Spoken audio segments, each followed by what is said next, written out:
Good morning. Okay, switch to board. Okay, switch to board. Maximize. Check OBS. Punta tayo sa board. Demo ko lang kung paano convert natin to into image file. Tatanggalin natin yung mga top place or mga symbols sa mga pyesa. Punta tayo sa display. Alisin mo natin lahat. None. Okay? So, wala na natira. Display natin yung unang-una yung dimension. Natin yung letter D. Okay. Dimension lines. Okay. And, okay. Then, dimension lines. Then, display natin yung pads. Okay.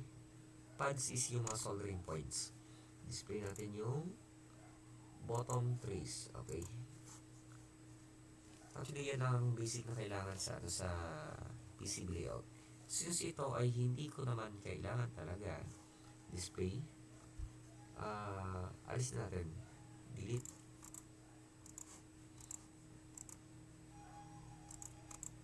Then save as.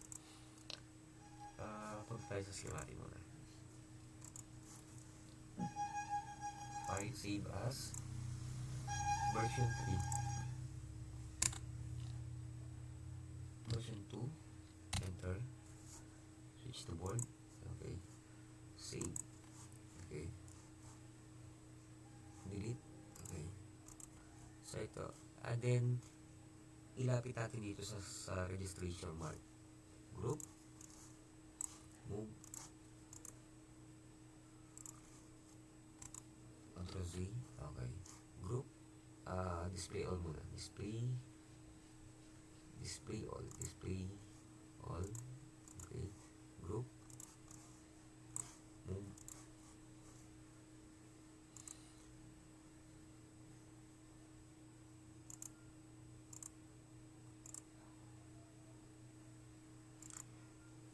Kung napapansin ninyo, okay, itong sensor na Hall effect sensor ay lalampas siya sa board. Okay. Okay. Ito yung pinaka main PCB natin. Since ito ay allocation lang para sa itong header na ito ay allocation lang para sa Hall effect sensor kahit lumampas ito dito. Okay. Then, ito naman yung itawag na LCD. Okay. Pwede natin i-move pa siya para ma-maximize natin yung space move. Okay.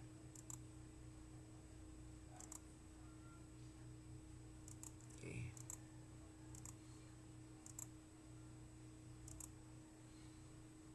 Lapit pa natin.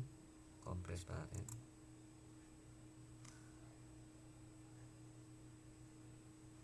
Okay. So, pwede pa natin ilapit ito. So, you can see, mas napaliit pa natin yung size niya. Move. Okay, ito. Since ito yung board na microcontroller, then itong header ay nasa bottom side. So, pwede pa natin ilapit. Group. Move. Okay. So, walang natin bahagya. So, since may header na tayo dito para sa power supply, pwede natin alisin yung battery. Kaya lang, hindi natin magagawa ito sa board. May execute natin to sa schematic. Try natin dito. Delete. Okay, delete. Can't back annotate this operation. Please do this in schematic. Okay, see? Punta tayo sa schematic. Alisin natin yung delete natin yung battery. Okay. Group.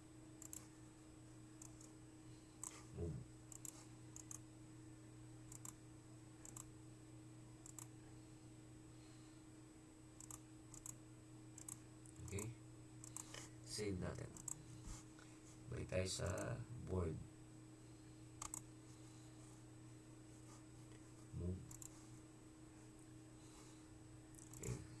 So, yan na siya. Group. Okay.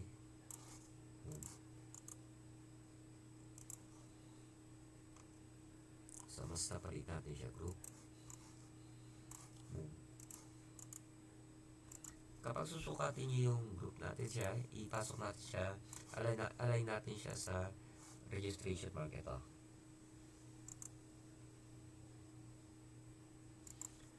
Then, palitan na, ito yung dimension lines. Okay? Pwede natin palitan yung dimension lines. Ito lang naman kasi yung parang cutting point niya. Cutting guide. Change width. Okay? Bawat isa. Okay. Save natin. Okay. Then, para malaman natin yung magiging actual size nito, grid,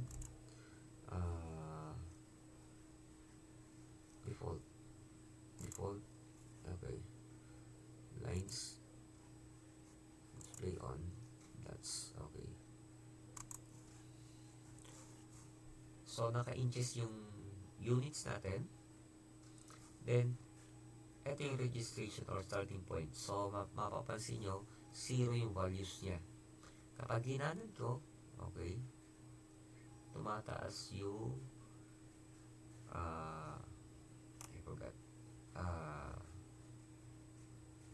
X axis. Ayun ko, nakalimutan ko yun eh. Then, ito naman yung sa Y. Let's say X and Y yan. Then, para malaman natin yung sukat ng board nito, itutok lang natin sa pinaka-corner niya. So, 2.0 inches yung dimension ng board natin. Palitin natin, gawin natin 2.0. Move. Move. Group. Baka kaya pang palitin. Move. So, urong natin. Hindi pa naman siya lalampas sa board. Okay. Then, check natin yung dimension ulit. Okay, wala siya sa registration group. Kasi inurong natin tong line na ito. Yung dimension line na ito. Group. Move.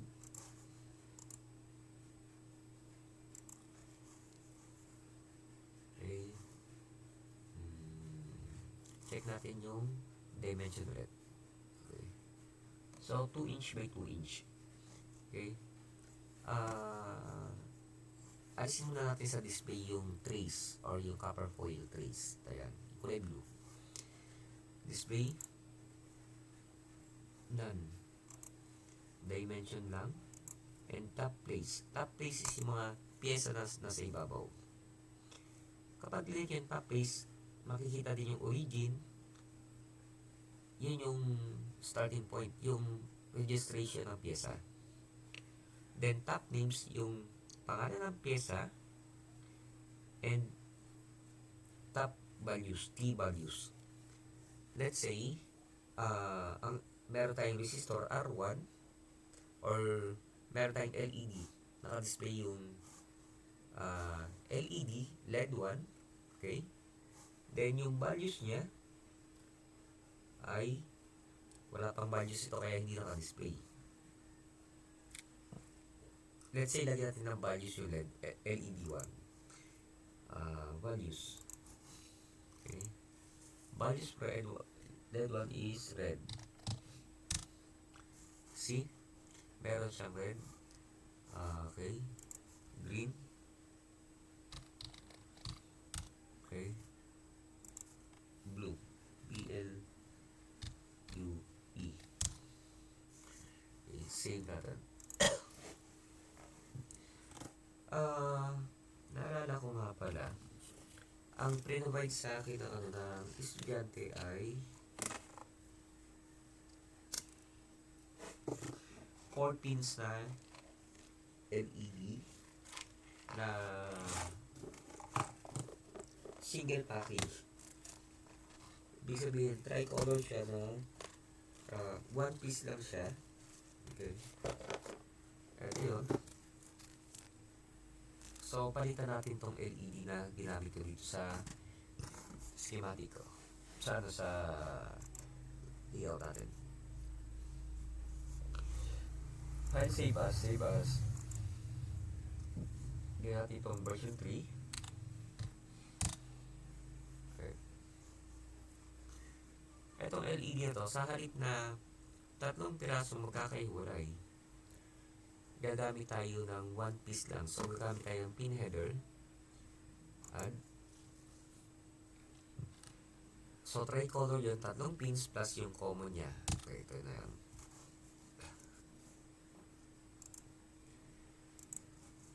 Move natin.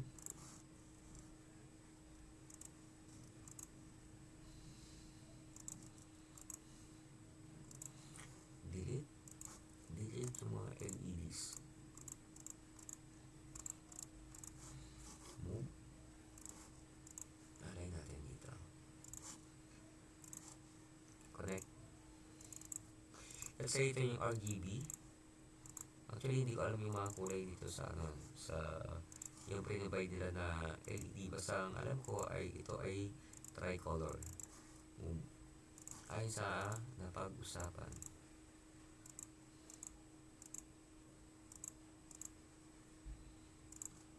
Group.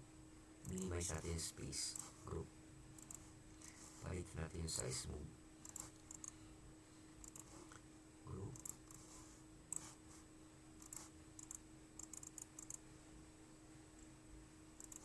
Save natin. Then, balik tayo sa board. Display all. Okay. So, mapapansin nyo, nasa labas yung nasa labas ng board yung LED connector na gamit natin. Ngayon, i-rip natin. Ibig sabihin, alisin natin yung trace na dating trace kung saan dapat nakakabit yung LED. Yung dating LED. Okay. Okay, move. Kung mapapansin nyo, itong line na ito ay connected sa ground. Ito yung ground line niya rin. So, ito, iharap natin sa kabilang side. Move. I-rotate natin. Para ma-rotate yan, click yung move. Left click yung mouse. And then right click para mag-rotate ng 90 degrees. Dalawang click, so total 180 degrees. Then, okay. I-route natin. Ruta. Okay. Oops.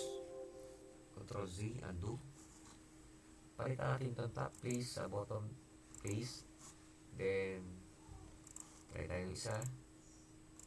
Since maliit yung lines niya, change width sa 0.5. Okay. Then, ulitin natin. Root. Okay. Okay, root natin ito. Okay. Okay na. Ngayon, ang size niya is meron pa rin empty space dito. So, i-group natin siya. Oh, sorry. Control Z, undo. Group. Move. So, lapit natin siya sa registration mark. See?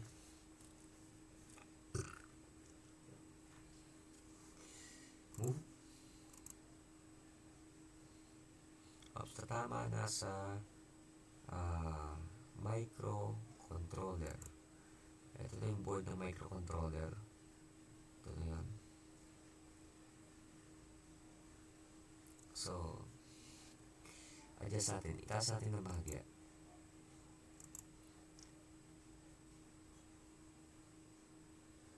Okay, yan.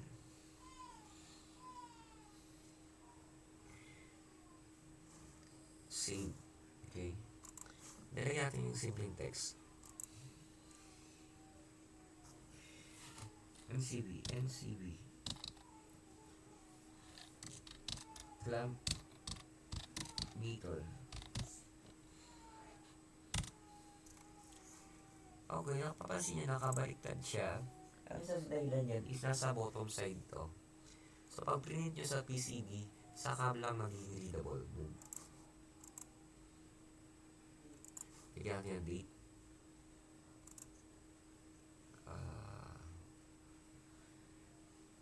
Okay, cancel. Delete.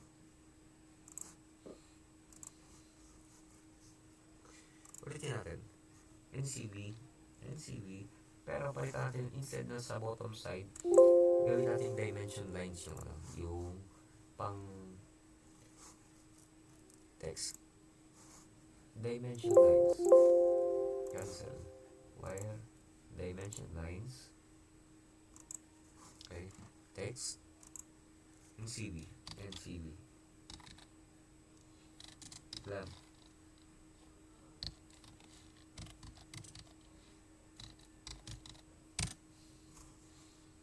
Okay, nakasya naman. Bigyan natin ng petsa. 02-08-26.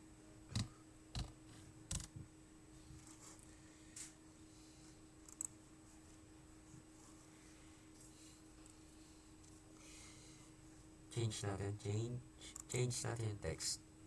Okay, change text. Okay, lagyan natin ng V1. V.1.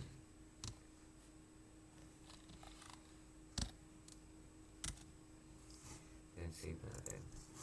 Then export na natin siya sa sa image file. Display, click display. Display none. Ang di-display lang natin is yung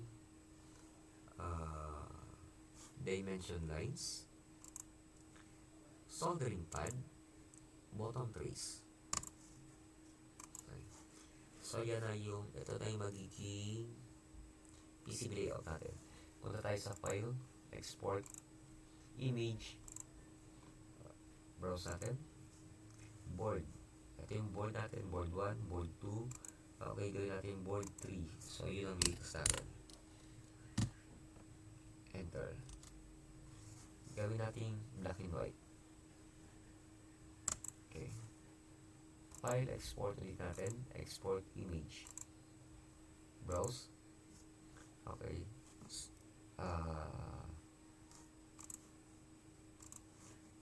Monochrome para maging black and white.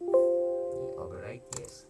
Check natin. File, export, image, browse. Okay, so nakikita nyo, black and white na siya. Save.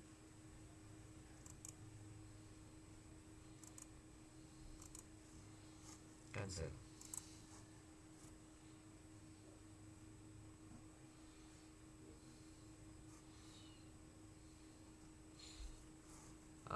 That's all for now. So fit to screen.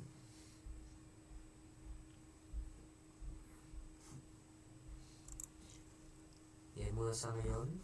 Okay. Ito si Mohan Mera, nagbo-broadcast mula sa Calauan, Laguna. Save. Okay. OBS.